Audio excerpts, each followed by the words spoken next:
Have y'all noticed that trash talk just doesn't work anymore? This isn't to do with how important it is for entertainment or whatever. I mess with a little bit of tomfoolery. I feel like in recent years, the whole psychological warfare shit is starting to lose its edge. Why is that? A few years back, we'd see these trash talking clinics being dealt left and right. The Conor and Aldos, the Sonnen and Silvers, the Cruz and Dillashaws, etc. You don't want to say what you're gonna do because you're scared to eat your words. I would have told you to knock your ass out. How? Bullying. That's basically what it was. Grown men getting verbally bullied to the point where the fight rolled around and they were pissed enough to forget the game plan, or felt so much pressure that they froze under the lights. People like the three fighters I mentioned earlier were the best at it. Naturally smart, naturally entertaining, naturally an asshole, but that's the thing. No one's a natural shit talker anymore. Who are the biggest stars in the sport right now? Pereira, Oliveira, Holloway? These three are probably the consensus fan favorites right now, but they're all nice. In the era of around 2013 to 2015, if you think about its biggest stars, it was Sonnen, Bisping, McGregor, Jones. Dickheads. Psychological warfare never works when somebody isn't a natural. Take when Robert Whittaker posted a meme. He posted a meme. He's been talking shit. I put a picture up that somebody else put up. I'm sorry. Like you said, he never talks shit, but suddenly he's the one putting memes up. You don't have to try and be anything else. From that one post, Izzy tries to soul read weakness in the fact that Whittaker is the nicest human being on the planet, yet felt the need to drop a meme about Izzy. Reposting a meme on your Instagram is something that's so incredibly minuscule that reading into it the way Izzy was genuinely ridiculous. But I guess it wasn't. Because for a sweetie like Whittaker, dropping a meme about your opponent was like the equivalent of what Colby did to Leon. When the fight rolled around, Whittaker is fighting uncharacteristically aggressive, gets KO'd, and admits 3 years later that he was over-emotional against Izzy. A whole host of different things that got him to my own head. And, I think he even mentioned it, that my ego was something that, that affected me.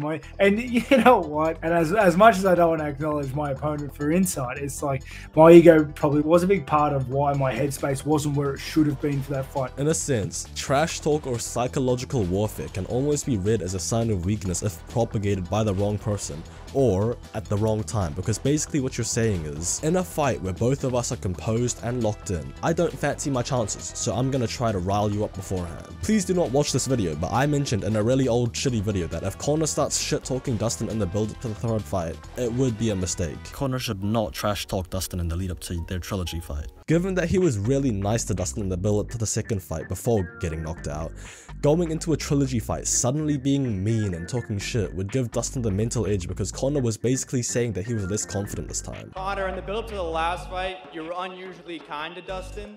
Now on fight week, it's the exact opposite. So when did that switch happen? Because he got knocked the fuck out. Lo and behold, the fight rolls around and Dustin takes the W via spontaneous combustion. Nice people can't be talking shit. Shoot your mouth.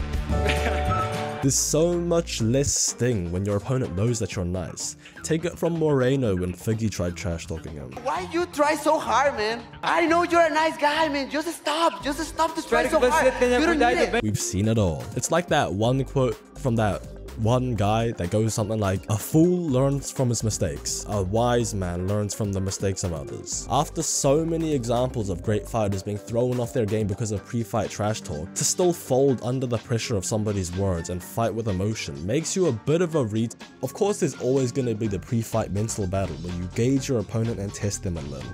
It's part of fighting to gauge which dude looks more confident, which guy doesn't, who won the face-off, etc, etc. All of that plays a factor, but when you're in there, none of that matters anymore. And now that people are realizing that emotions don't help you in a fight, there's no reason to even care what the other dude is saying. But words are always gonna sting a little bit. No matter how professional you are, hearing your opponent tell you that you suck is gonna make you feel some type of way. But these motherfuckers are getting too good, because even if an opponent is talking shit, it kind of feeds into the energy of the fight in a way that can boost the ops. In Volk and Holloway's trilogy fight, Volk said that he was feeling kinda low energy during fight week, but the little verbal jabs from Holloway was what woke him up. Oh, you guys damage this, damage that.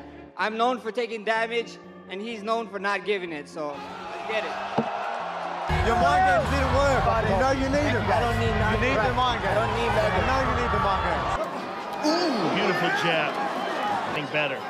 That's the bottom line. He stung him with that left hand and a right. Still It worked against him because it gave me the fire. I needed that. He started trash talking. I was like, thank you. It ain't affecting me. You ain't getting in my head. So this trash talk and this intensity that he brings just put me where I needed to be. Giving your opponent more fuel to fight you with is not the meta. Like they be saying in pro wrestling, it doesn't matter whether you're getting booed or cheered as long as there's energy. Even when the trash talk really has the sting to knock somebody off their game, like when Colby got Leon mad with the dad shit, it almost made Leon too fucking composed. I know Leon's not the most aggressive fighter to begin with, but the fact that Leon had to forcefully relax himself in order to not give Colby the openings he wanted, I think made him an even harder fight for Colby than he normally would have been. The era of psychological warfare is done out. If you ain't catch that train before, you're cooked, because everyone's smarter, everyone's nicer, and it doesn't make as much sense to try and get into somebody's head outside of fight promotion. This shit kinda comes in eras. I think we just escaped the everybody trying to be Conor McGregor era, and now we're heading towards the everyone is wholesome, because the UFC is so damn big now that you don't really need to be mean to be seen. That's a bar. Psychological warfare is dead. RIP and shit. Like, subscribe, and whatnot.